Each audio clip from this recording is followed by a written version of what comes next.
Здравствуйте, друзья! Сегодня мы с вами поговорим про интересную новинку в умном доме. Это умный замок Aqara P100. Информация про него появилась достаточно недавно, и он сразу заинтересовал многих энтузиастов умного дома своими эксклюзивными фишками. Этот замок для обзора предоставил мне один из моих подписчиков, который получил его напрямую с краудфандинга Xiaomi Youpin. Найти в свободной продаже его на данный момент пока еще довольно сложно. Однако все подробности про новый замок вы можете узнать прямо сейчас.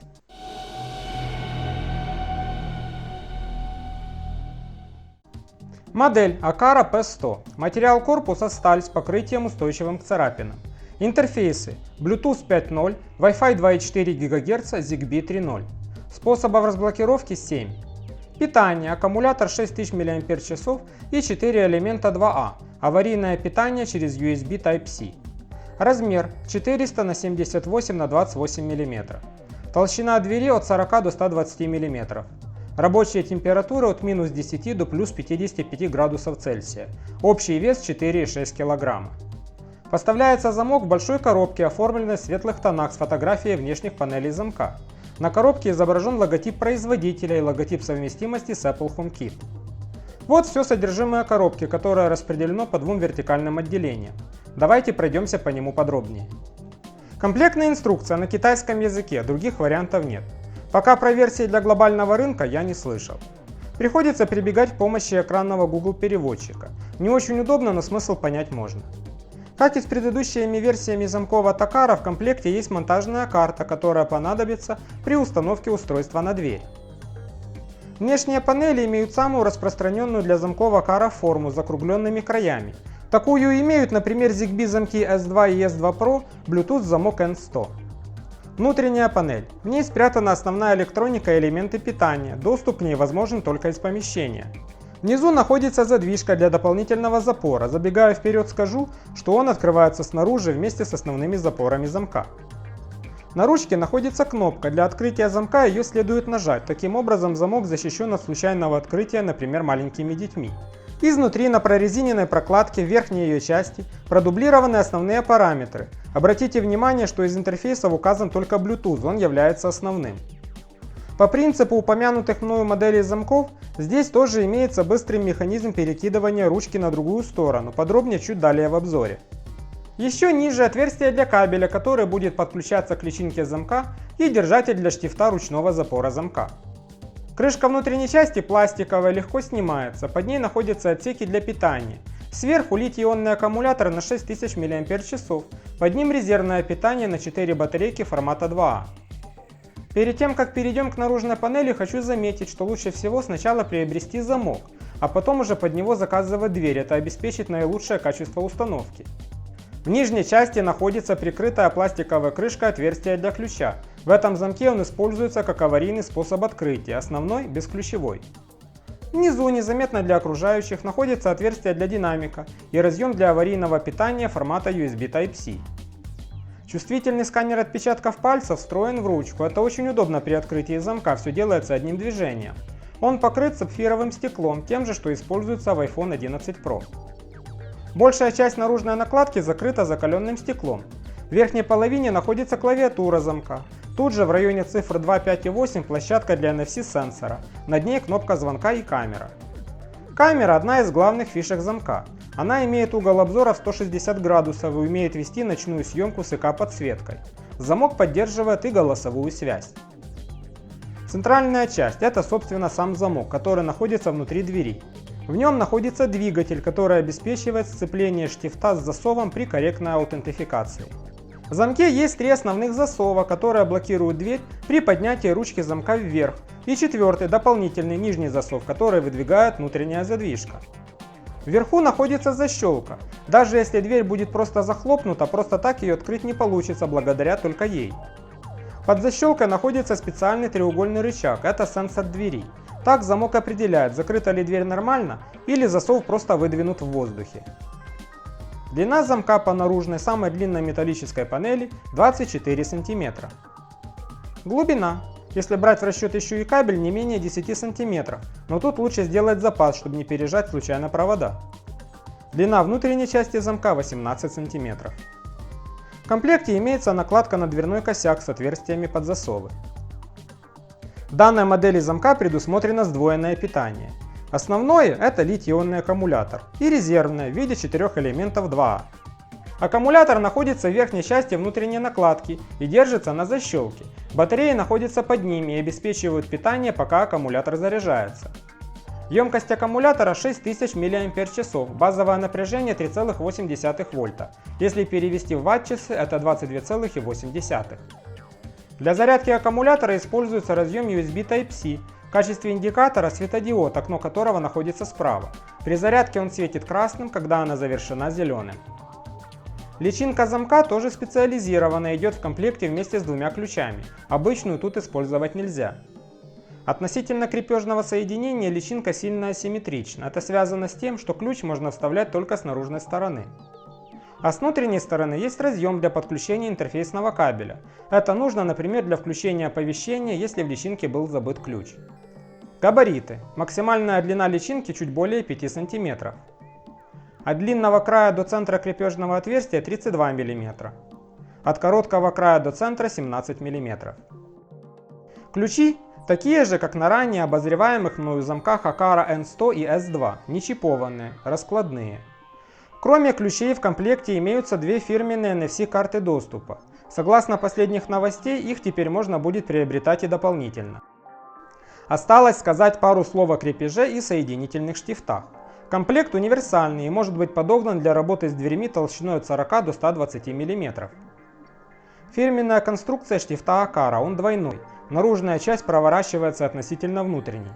Замки с цельным штифтом, где фиксация происходит в накладке, могут быть легко вскрыты, если просверлить их сбоку и зафиксировать штифт на ручке. Тут этот номер не пройдет. Фиксация происходит на уровне внутреннего замка. Длина соединительных винтов, которые проходят сквозь обе накладки, соединяя их вместе, почти 109 мм. Они имеют 7 участков, по которым их можно отпилить, подогнав по толщине двери.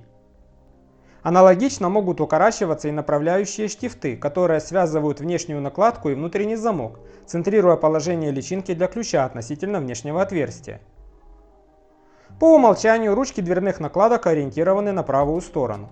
Если нужно поменять их положение, это делается очень просто и быстро. Нужно только вывинтить фиксирующий винт, головка которого находится с обратной стороны накладки под ручкой. После этого просто переворачиваем ручку на другую сторону. Завинчиваем винт обратно.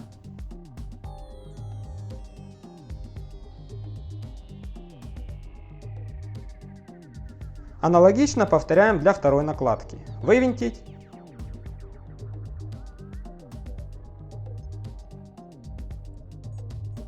Повернуть. Завинтить.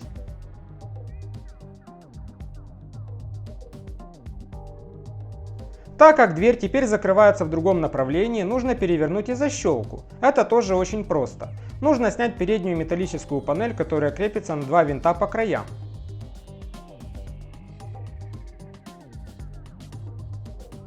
После этого просто разворачиваем защелку на другую сторону.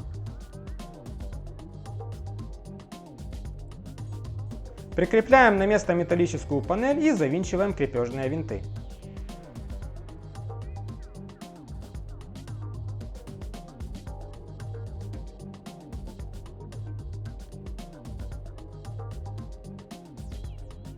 Для исследования возможностей устройства соберем тестовый стенд. Начну с установки личинки для ключа. Прорезь должна смотреть в сторону внешней накладки. Винтом крепим ее с торца замка. Вид сбоку. Большая часть, предназначенная для ключа, смотрит на внешнюю сторону двери. Штифт для ручек. Та часть, на которой находится крепежная скобка, проходит сквозь замок в сторону внутренней накладки. Она имеет фиксированное крепление с замком. Скоба проходит наружу и фиксирует положение штифта. Он неподвижен относительно внутренней части замка. Наружная часть штифта закреплена на шарнире и может проворачиваться вокруг своей оси относительно внутренней части. Чтобы замок открылся, его двигатель должен зафиксировать его. В режиме стенда, чтобы обмануть датчик замка и заставить его думать, что он находится в двери, пришлось стянуть его внешний рычаг. Подключаем кабель к личинке замка. Теперь настал черед больших винтов, скрепляющих накладки вместе. Для стенда я не стал их резать, использовал на всю длину. В нижнюю часть внутренней накладки вставляется штифт, который соединяет задвижку с дополнительным засовом замка.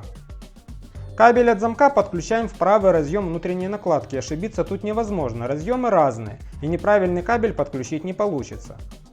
Разъем кабеля внешней накладки чуть шире, имеет больше контактов и дополнительный коаксиальный кабель, думаю, это кабель от камеры. Два направляющих штифта от внешней накладки к замку. Тут есть еще один нюанс. С внутренней стороны внешней накладки есть кнопка, которая в нормальном состоянии прижата дверью, она служит индикатором снятия. Теперь можно подключить аккумуляторы и элементы питания и приступить к логической части обзора. На дату записи этого видео замка Aqara P100 нет в списке устройств приложения Mi Home. Зато он есть в родном приложении Aqara Home с выбранным регионом Китай. Надеюсь, что его скоро все-таки добавят и в Mi Home. Первое подключение замка проходит по Bluetooth. Согласно подсказкам, нажимаем на правую из трех кнопок под батарейным отсеком и вводим на клавиатуре замка появившийся код. После этого происходит сопряжение с замком. По его завершению предлагается выбрать имя и расположение устройства, а также сразу пробросить его в HomeKit приложение Дом. Это запускает небольшой мастер подключения, шаги которого заключаются в сканировании QR-кода, который есть и на замке, и в его инструкции индивидуальная наклейка. После успешного сканирования устройство опрашивается и добавляется к устройствам HomeKit. В завершении будет предложено выбрать значок для замка и создать базовые сценарии, типа ушел, пришел, уснул. Приложение Aqara Home это у меня пока первое устройство. В HomeKit, к которому я наконец недавно подключился, четвертое. Первый запуск плагина замка в Aqara Home. Сразу было предложено создать учетную запись администратора. Сначала пароль от 6 до 10 цифр. Кстати, надписи в плагине под iOS имеют немного странный вид, это технические имена переменных. После пароля добавляем отпечаток пальца, прикладывая его столько раз, сколько попросит замок. Нужно 7 успешных сканирований. Сам процесс покажу чуть-чуть дальше. Теперь можно подключить и второй интерфейс Wi-Fi, для чего переходим в одноименное меню из настроек и переходим в выбор сетей. Тут выбираем нужную сеть из списка доступных, поддерживается диапазон 2,4 ГГц и вводим пароль подключения к сети. Остается немного подождать, пока замок подключится к сети, после чего в меню Wi-Fi появятся данные о его состоянии. Этот интерфейс нужен для удаленного подключения к камере. Для постоянного мониторинга и управления замком нужен и ZigBee шлюз. На данный момент поддерживаются только круглые шлюзы Aqara, но у меня их сейчас нет. Я рассчитывал на Mi 3 версии, но замок еще не работает в Mi Home. Но в принципе пользоваться замком можно и без шлюза. Главное меню замка почти полностью отображается нормально, за исключением информации о уровне заряда аккумулятора. А вот в меню настроек в приложении на iOS все отображается техническими именами. И ладно бы только отображалось. Например, в меню громкости и смены языка, уровни, кстати, меняются нормально, при попытке смены языка с китайского просто закрывается приложение. А вот для сравнения тоже меню на Android версии приложения. Тут и отображается все с нормальными именами, а главное, тут без проблем меняется язык на английский, что как ни крути, приятнее и понятней. Добавим нового пользователя. Для этого нужно прямое подключение по Bluetooth. В меню добавления необходимо выбрать тип пользователя, администратор или обычный пользователь. Как видим, тут тоже все еще с техническими именами. Для удобства я буду добавлять скриншоты и из Android. И администратор, и обычный пользователь могут иметь одновременно два способа разблокировки – пароль и отпечатки пальцев. Причем пароль может быть только один, а отпечатков пальцев несколько. Всего в замке может храниться 50 постоянных паролей и столько же отпечатков. Также приложение позволяет генерировать одноразовые и периодические пароли. Одноразовый генерируется автоматически, действует на протяжении 20 минут и может один раз разблокировать замок. Нажав кнопку справа внизу, пароль можно скопировать в буфер обмена и отправить по мессенджеру. Одновременно их можно задать до 8 штук. Периодический пароль может задаваться на фиксированный интервал времени, либо на повторяющиеся промежутки в течение недели, всего не более 25 штук. Пароль по фиксированному интервалу имеет два параметра – начало и завершение действия пароля. Повторяющийся, кроме этого, позволяет задавать дни недели и время, в течение которого можно будет открывать замок.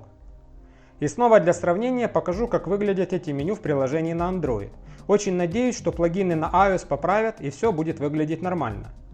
Но если вы приобрели этот замок и на iOS видите неудобоваримые технические имена, имейте в виду, что можно сделать настройки и под Android, залогинившись в Aqara Home под той же учеткой и в регионе Китай.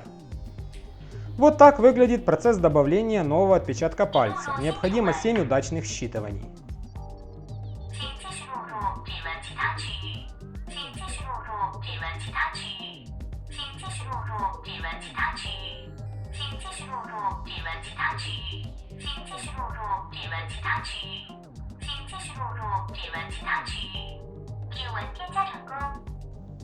Отдельно в меню настроек самая верхняя опция добавление NFC-карт. Это один из способов быстрой разблокировки замка. Для добавления карты тоже нужно соединение с замком по Bluetooth, и после запуска режима нужно приложить карту к выделенной области на клавиатуре замка. Еще несколько скринов из приложения Aqara Home. Слева iOS, справа Android. На вкладке настроек внизу уровень заряда аккумулятора. Он корректно отображен на Android и не виден в iOS. То же самое касается ряда настроек. Для iOS приходится включать фантазию и воображение, чтобы понять, за что отвечает та или иная опция. На различные ситуации, такие как звонок, открытие временным паролем, многократные попытки открыть, кто-то стоит перед дверями, попытка снятия и прочее, задаются реакции камеры, съемка фото или видео. Есть опция обнаружения движения. Далее идет время, если кто-то задерживается перед дверью больше, чем указано в настройке, и чувствительность сенсора.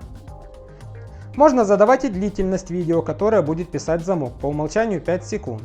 Чем больше, тем быстрее будет разряжаться аккумулятор. Ночной режим, автоматический или всегда включен или выключен. Кнопка звонка находится в достаточно непривычном месте на дверной накладке. С непривычки найти будет непросто. Звук достаточно громкий, да и можно сделать какой-то дополнительный сценарий. После этого приложение присылает уведомление о том, что кто-то звонит в дверь. Скорость зависит от качества интернет-соединения. В сообщении имеется фотография того, кто звонит в дверь. Если звонок произошел прямо сейчас, можно переключиться в режим онлайн-мониторинга. Если раньше, то перейти в историю замка. В истории есть 3 вкладки. Это нестандартные сработки, вроде кто-то пытался снять замок с двери. Посетители – это те, кто приходил и звонил в дверь. И загружены – это те фото и видео, которые были загружены локально на телефон или планшет. Полноразмерное фото с замка. Функция онлайн-мониторинга без подключения к шлюзу доступна только когда перед дверью что-то происходит, например, кто-то позвонил в замок. По крайней мере, так утверждает сообщение в приложении.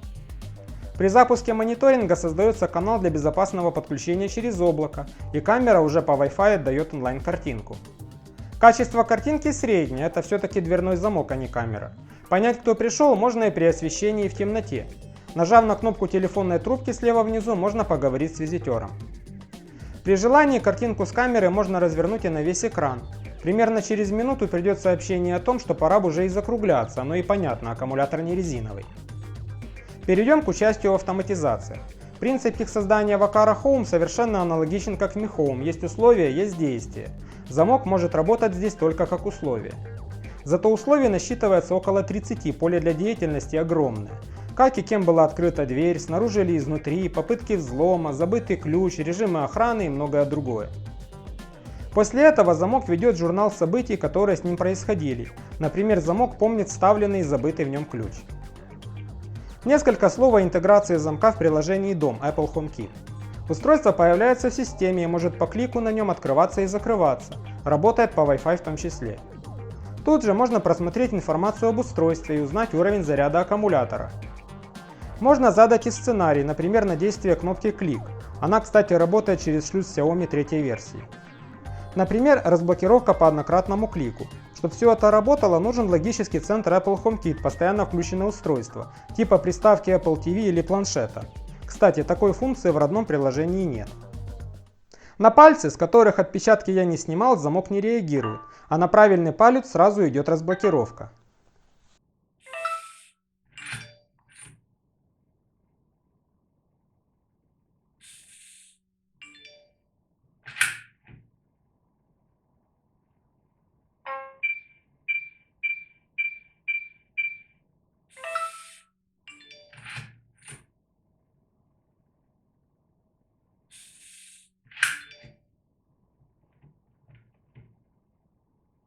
Привет, Сири.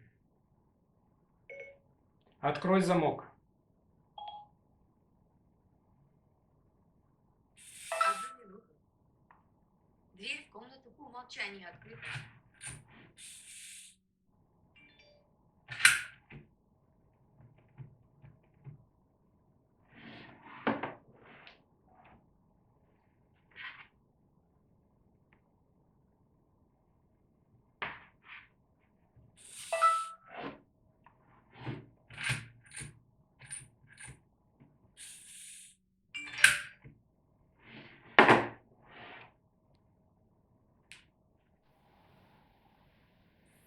Разблокировка кнопкой.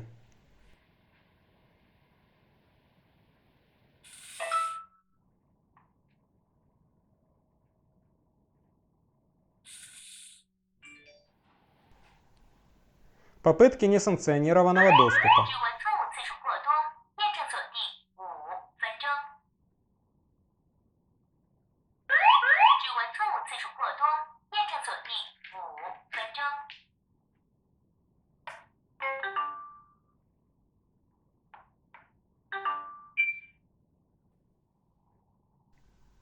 Разблокировка NFC картой.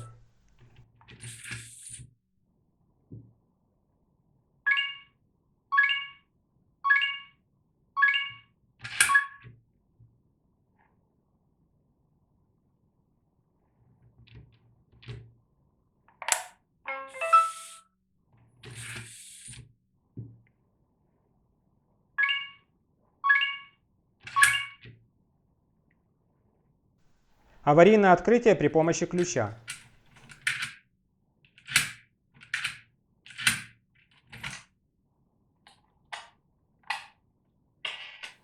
Открытие изнутри необходимо зажать кнопку на ручке замка.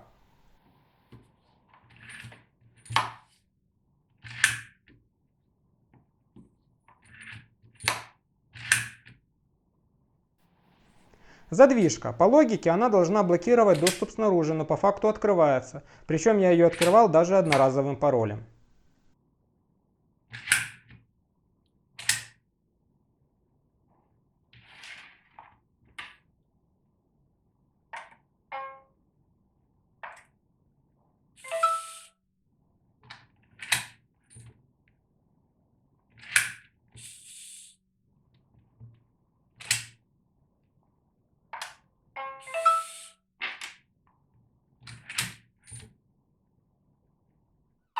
Сигнализация.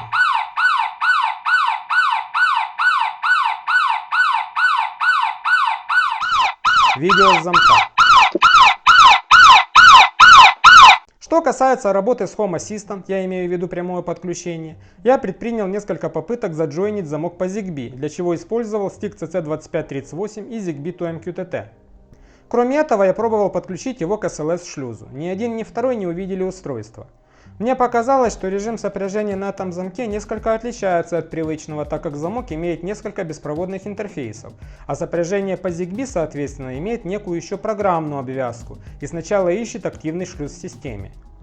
Как вариант, можно попробовать использовать интеграцию HomeKit Controller, но она зависит от интернета, а в моем случае она не находит устройств для сопряжения. Замок получился весьма необычным и обладает несколькими ранее нигде не встречающимися функциями, такими как встроенная камера и 3 беспроводных интерфейса. Очень надеюсь, что все-таки в дальнейшем будет включена его поддержка в приложении Mi Home, так как пользователи его намного больше, чем приложение Aqara Home. Также этот замок будет интересен пользователям Apple HomeKit, потому что он умеет открываться и голосом, и через приложение, и в автоматизациях. На этом все. Если у вас остались вопросы, задавайте их в комментариях под этим видео. Если видео вам понравилось, ставьте лайки. Если вы не хотите пропускать новые выпуски, подписывайтесь на мой канал. Напоминаю, что все интересные новости, обновления, а также купоны и распродажи на товары по тематике умного дома вы можете найти в моем телеграм-канале. Ссылка в описании под видео. До свидания, до новых встреч!